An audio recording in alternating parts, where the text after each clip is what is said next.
Olá minha amiga, olá meu amigo, de volta aqui ao canal Filosofando.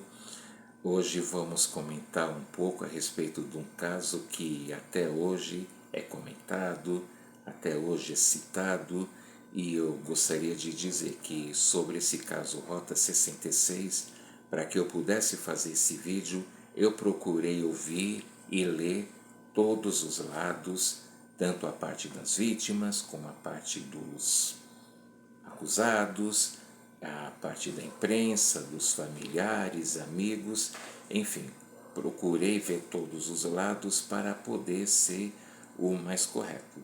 E o meu intento aqui nesse vídeo não é o de acusar, não é de apedrejar e nem de difamar ou querer detonar alguém, mas sim vermos o que a gente pode aprender, tirar de lição desse caso. Um caso que acabou durando anos de repercussão devido ao que aconteceu.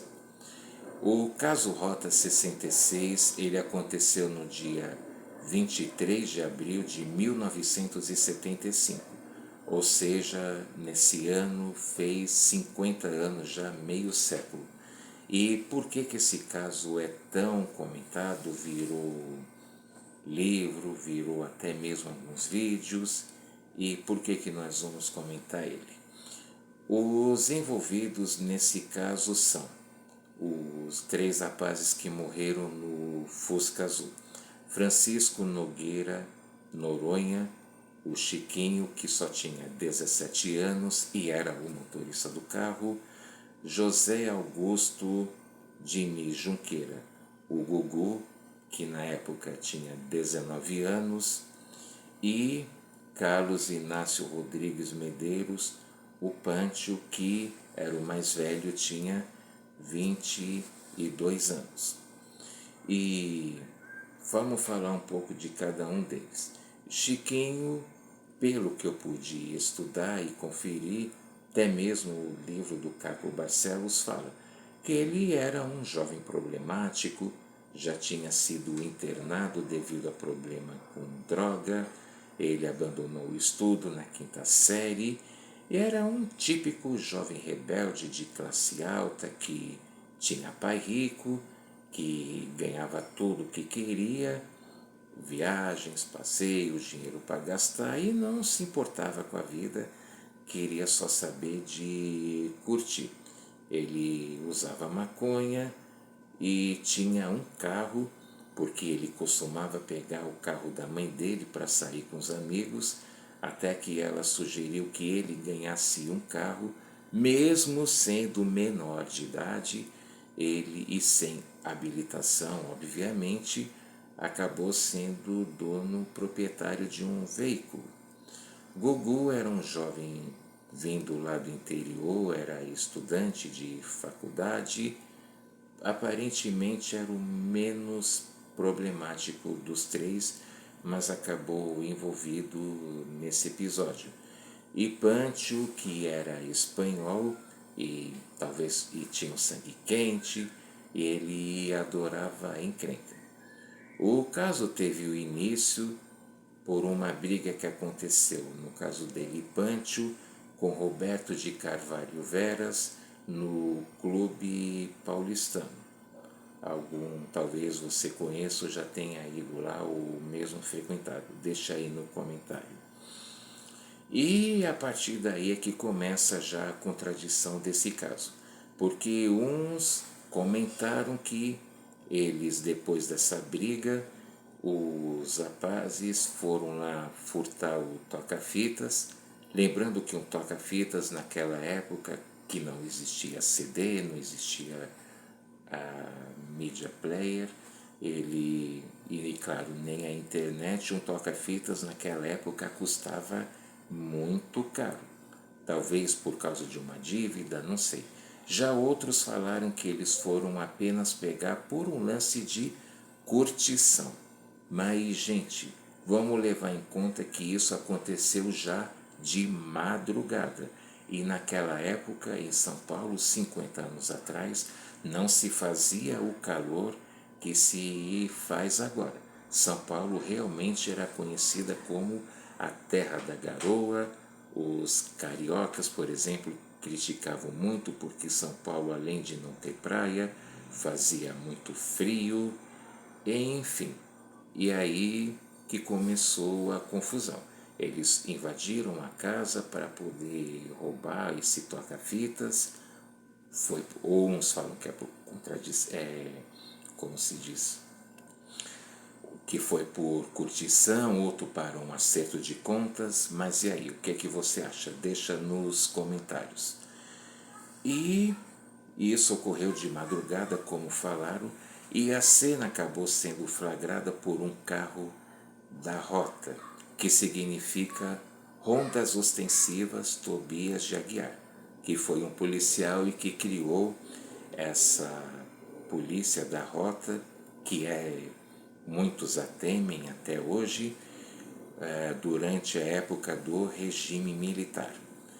E o número do carro da Rota que a perseguiu e deu início à perseguição aos jovens era o carro de número 13, mas que acabou perdendo eles de vista. Mas ele, de algum jeito, claro, eles comentaram, e aí depois eles acabaram sendo perseguidos no Fusca Azul por uma outra viatura da Rota, a número 66. E iniciou-se aí uma grande perseguição nas ruas lá do bairro dos Jardins, já muito badalado na época, e que acabou dando continuidade lá no bairro também muito badalado, Jardim América. Para se ter ideia, o bairro do Jardim América até hoje é um lugar formado por mansões e por alguns apartamentos realmente de muito luxo, e um dos moradores desse bairro é o ex-prefeito, ex-deputado e ex-governador Paulo Salim Maluf. Na última reportagem que fizeram, mostram que a mansão dele é avaliada em 50 milhões de reais.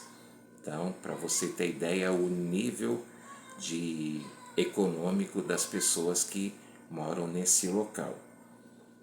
E aí deu-se a perseguição e eles foram caçados, vamos dizer assim, até que eles foram executados ou mortos. E aí a defesa da polícia alega que eles agiram em legítima defesa, que os rapazes atiraram. Outros, porém, alegam que eles não fizeram nada, que eles foram atingidos inocentemente. E, enfim, mas e aí? O que você acha? E aí, nesse caso, agora vem a pergunta: quem errou? Houve o exagero dos policiais? Na minha parte, da minha opinião, sim. Eles poderiam ter sido detidos, poderiam ser levados e encaminhados à delegacia e aí chamados seus respectivos pais. Porém, eles cometeram um erro que foi o de fugir da polícia. E eu já cresci ouvindo essa frase: não pode fugir da polícia. Que se está fugindo da polícia é bandido, não é coisa boa, e quem não deve não teme. Sim, eu peguei a época que todo mundo, homens principalmente, para mostrar que era trabalhador e que não era vagabundo, tinha que andar, além de andar com a carteira de identidade, tinha que andar com a carteira de trabalho. Se fosse autônomo, tinha que mostrar, ou camelô, tinha que mostrar a licença da prefeitura e assim por diante. E agora vem as perguntas. Isso é da minha opinião pessoal. Agora você pode achar que eu estou querendo defender alguém, mas o que eu quero dizer é que tudo isso poderia ter sido evitado. E por quê? Aí eu faço a pergunta: o que 3 jovens faziam de madrugada perambulando pelas ruas, sendo que eles deveriam estar em casa com suas respectivas famílias? O caso desse jovem que estudava, por exemplo, se ele fazia faculdade, por que ele não estava em casa dormindo para ir estudar no dia seguinte ou no mesmo dia, já que era de madrugada. A outra pergunta: por que um jovem com 17 anos, sem habilitação, ganha um veículo? Por que os pais não foram um pouco mais incisivos e disseram não, você só vai ter um carro quando você tiver idade, poder tirar habilitação e ter feito metas? Esse jovem ele deveria ter voltado a estudar. E outra coisa, e o que eles faziam na rua?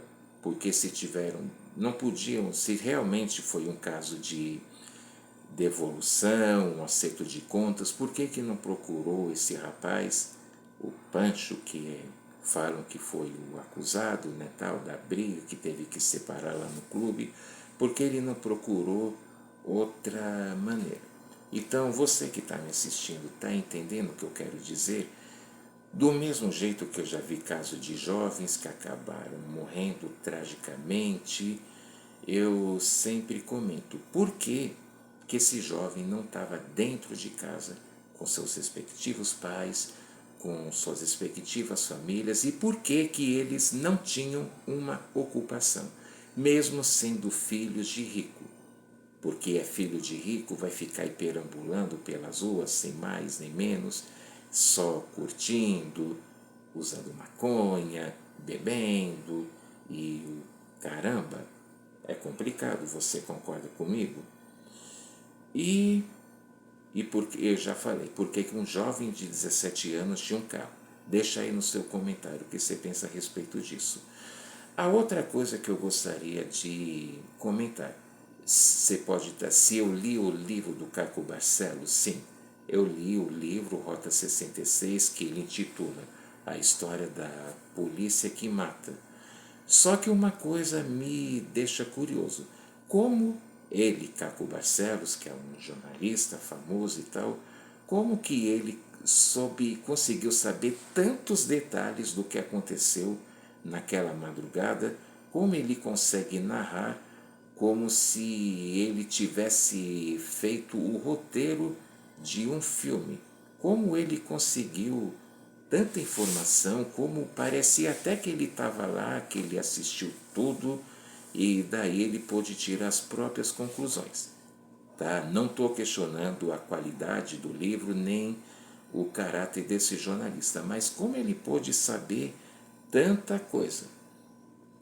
As consequências, o caso repercutiu, obviamente, tratava-se de 3 jovens de classe média alta, mas na verdade alta, que todo mundo sabe que ali em Jardim Europa, Jardim América, só mora pessoas que são muito ricas, pessoas de um ótimo poder aquisitivo. E a hipocrisia, na minha opinião, desse caso é: o caso ganhou grande repercussão, é lógico, mas o caso ganhou grande repercussão, na minha opinião, porque se tratava de 3 jovens que eram de classe alta, de pessoas ricas. A minha pergunta é: e se por acaso fosse 3 jovens de periferia, o Caco Barcelos teria feito esse livro? O caso teria tido tanto de repercussão na imprensa como teve? As pessoas, como até o Capital Inicial teria feito música que eles fizeram, como no caso Veraneio Vascaína, onde eles atacam a polícia. Aí eu sei, você pode estar achando, mais uma vez eu vou dizer que eu estou querendo defender os policiais. Vamos ser sinceros, gente, pessoas boas e pessoas ruins, pessoas profissionais e pessoas que não têm profissionalismo, sem exceção, existe em todas as profissões. Do mesmo jeito que tem médicos que são dedicados, tem médicos que são relaxados e tem médicos que só atendem bem se a pessoa pagar um bom dinheiro para ele. Do mesmo jeito que tem professores que são educadores, tem professores que é um verdadeiro fiasco. Tem motoristas de táxi, por exemplo, que são muito legais e atenciosos, e tem aqueles que são golpistas, que ficam dando volta para querer tomar mais dinheiro da pessoa que ele está atendendo. Enfim, gente boa, gente ruim, tem em toda profissão, tem em toda religião, é claro, em toda vizinhança, comunidade, etc. e tal. Então é isso que eu quero mais uma vez perguntar. E se tivesse sido 3 jovens de periferia, como teria sido a reação da imprensa e da sociedade? E o legado, o caso, claro, que mudou o rumo da polícia e da justiça e tal. As pessoas, muitas agora veem policiais como inimigos, como opressores e tal. Mas vamos lembrar que muito caso poderia ter sido evitado se jovens como esses 3 estivessem dentro de casa. E como evitar? Eu, como você deve estar se perguntando se eu sou pai, sim, eu tenho a bênção de ter 2 filhos e a forma que eu educo eles, a mesma forma que eu fui educado, como minha mãe criou, de não deixar filho largado na rua. Porque, mas por que isso? Eu já vi pessoas dizendo que não, que filho tem que ficar dentro de casa, porque se ficar, quer dizer, tem que ficar na rua, porque se ficar dentro de casa fica bobão. E infelizmente pessoas que falaram isso hoje estão com o filho lá no cemitério. Porque diz aquele velho e ótimo ditado que diz-me com quem andas e direi quem tu és. Se você anda com pessoas que usam drogas, vão pensar que você também é um drogado. Se você anda com pessoas que vivem alcoolizadas, vão pensar que você também é um bêbado. Tá entendendo? E assim por diante. Então, você pai, você mãe, sempre oriente seus filhos a ter boas companhias, a ter companhias saudáveis, porque uma verdadeira amizade ela ajuda a subir, a progredir e não a baixar o nível. É isso que eu gostaria de dizer. Então, mais uma vez dizendo, nesse caso, assim como teve outros, se você quiser, você deixa aí no comentário, na sugestão, vamos comentar juntos e tal.